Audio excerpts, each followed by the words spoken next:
Capítulo 5. Outra vez, do lado de cá.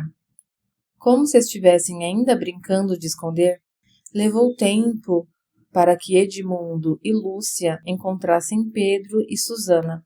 Depois de reunidos todos na sala das armaduras, Lúcia falou: Pedro, Susana, é tudo verdade. Edmundo também viu. Há um país fantástico que a gente alcança pelo guarda-roupa. Edmundo e eu estivemos lá. Demos um com o outro no meio do bosque. Conte, Edmundo, conte tudo para eles. Que história é essa, Edmundo? Perguntou Pedro. E agora chegamos a um dos pontos mais terríveis dessa história. Até aquele instante, Edmundo tinha se sentido mal disposto, mal-humorado, aborrecido com Lúcia, porque ela estava certa, mas não tinha resolvido o que fazer.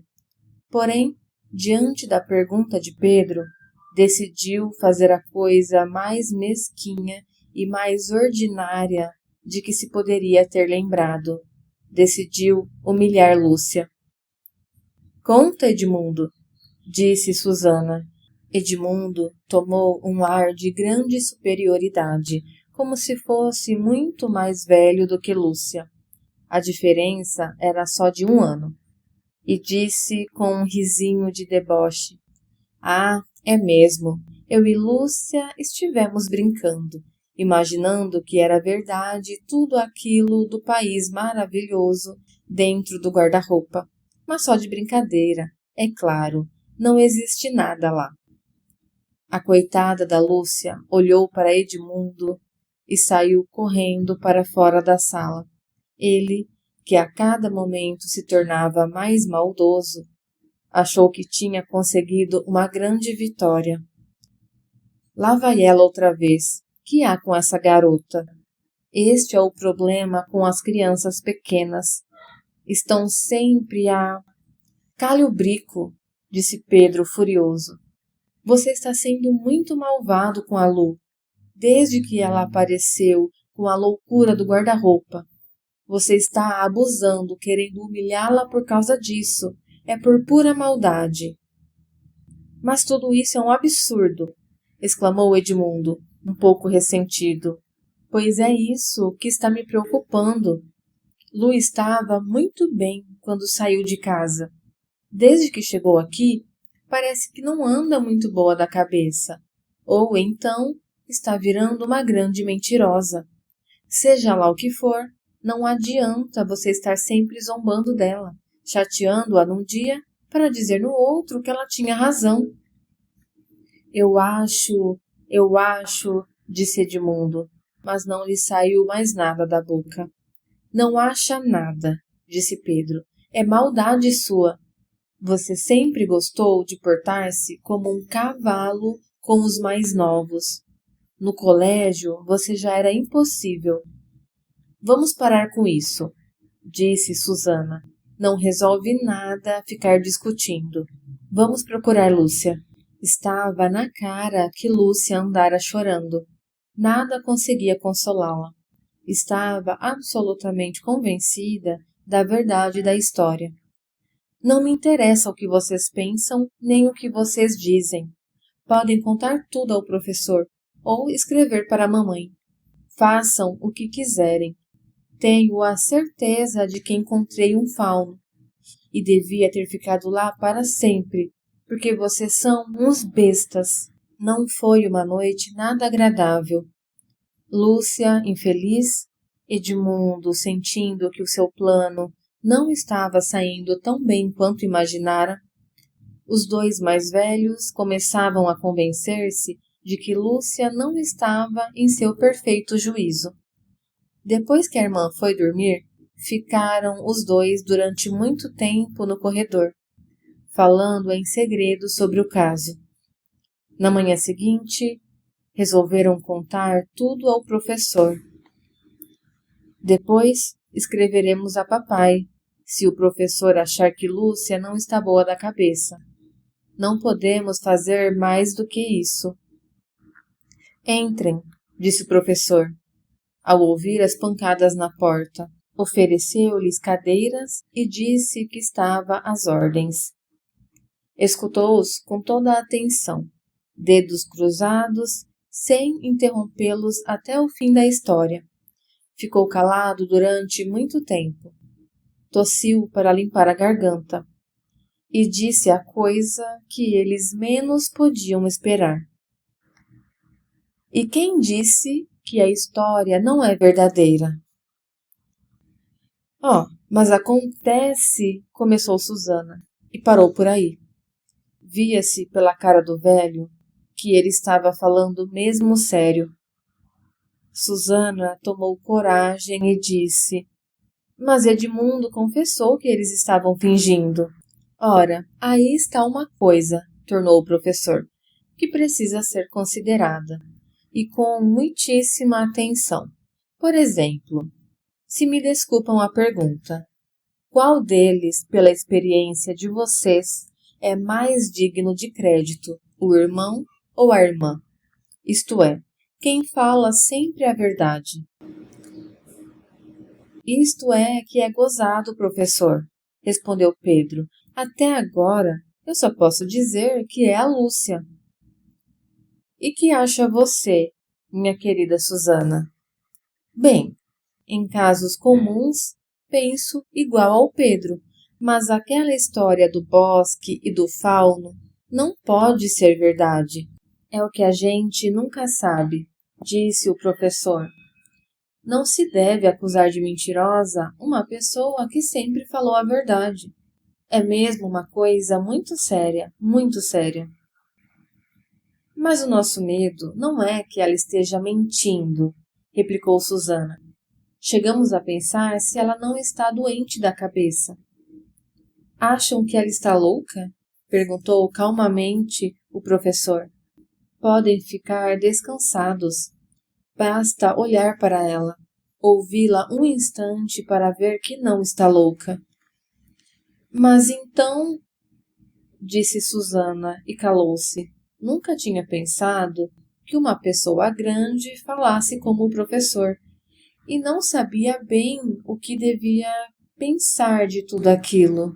Lógica, disse o professor para si mesmo. Por que não ensinam mais lógica nas escolas? E dirigindo-se aos meninos, declarou: Só há 3 possibilidades. Ou Lúcia está mentindo, ou está louca, ou está falando a verdade. Ora, vocês sabem que ela não costuma mentir, e é evidente que não está louca. Por isso, enquanto não houver provas em contrário, temos de admitir que está falando a verdade. Susana olhou para ele muito séria. O professor não estava brincando. Mas como é que pode ser verdade, professor? E por que você duvida? Bem, disse Pedro, então, se é verdade, por que não encontramos sempre o tal país fantástico ao abrir a porta do guarda-roupa? Não havia nada lá quando olhamos. Nem Lúcia teve coragem de fingir que havia. E isso prova o quê? Perguntou o professor. Ora, se as coisas são verdadeiras, estão sempre onde devem estar. Tem certeza, Pedro?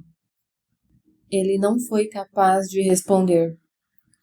Mas ela não teve tempo, disse Susana. Mesmo que esse país existisse, Lúcia não teve tempo de ir lá. Veio correndo atrás de nós, logo que saímos da sala. Demorou menos de 1 minuto.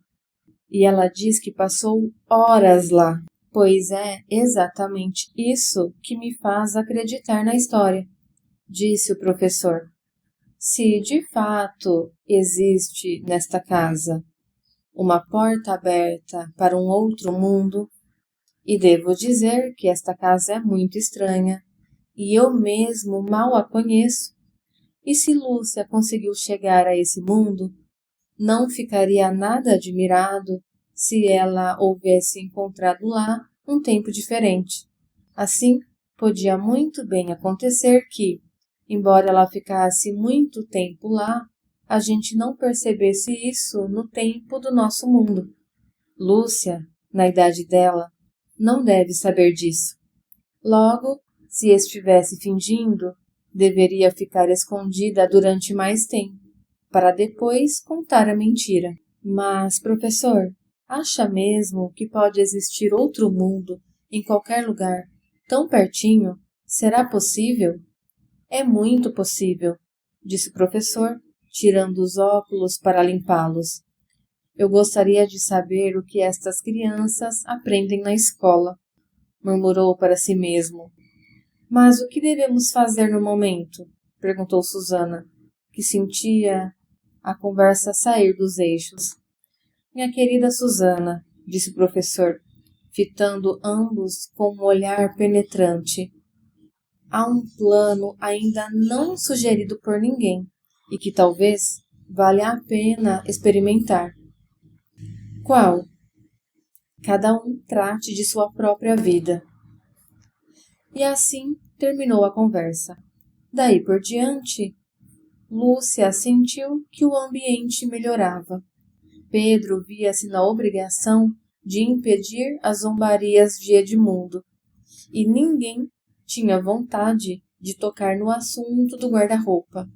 Durante algum tempo, foi como se as aventuras tivessem chegado a um fim, mas não foi o que aconteceu. A casa do professor, da qual ele mesmo tão pouco sabia, era tão antiga e famosa que vinha gente de toda a parte para visitá-la.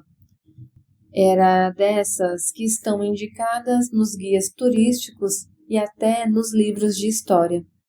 E havia motivo para isso, pois corriam sobre ela muitas lendas, algumas mais estranhas do que o caso que estou contando.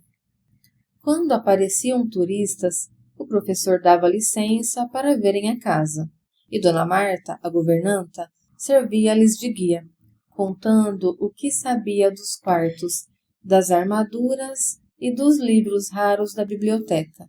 A governanta não gostava de crianças e não admitia que a interrompessem enquanto falava como um papagaio aos visitantes. Logo no primeiro dia, justamente com muitas outras instruções, tinha dito para Susana e Pedro: e lembrem-se bem, saiam do caminho quando eu estiver mostrando a casa. Como se a gente fosse perder tempo andando atrás de um bando de gente grande, resmungou Edmundo. Foi assim que as aventuras começaram outra vez. Alguns dias depois, estavam Pedro e Edmundo contemplando as armaduras, doidos para desmontá-las, quando as duas meninas entraram na sala como um vendaval. Atenção, aí vem a governanta com um batalhão atrás dela. Ordinário, marche, comandou Pedro, e fugiram pela porta do fundo. Mal tinham penetrado na sala verde e depois na biblioteca, ouviram vozes mais adiante, pois a governanta havia conduzido os turistas pela escada dos fundos. Assim, ou porque já estivessem meio avoados, ou porque Dona Marta estivesse de pé atrás deles, ou ainda por alguma força mágica que os impelia para Nárnia, o certo é que se sentiram perseguidos em toda a parte. E Susana exclamou: ora, vamos para a sala do guarda-roupa. Até eles passarem, lá não vai ninguém. Mal tinham acabado de entrar, ouviram vozes no corredor e viram a maçaneta da porta mover-se. Depressa, disse Pedro, não temos outro lugar. E abriu de repente o guarda-roupa. Amontoaram-se os 4 lá dentro, sentando-se ofegantes no escuro. Pedro segurou a porta encostada, mas não a fechou completamente. Como todas as pessoas de juízo, sabia muito bem que nunca devemos nos fechar dentro de um guarda-roupa.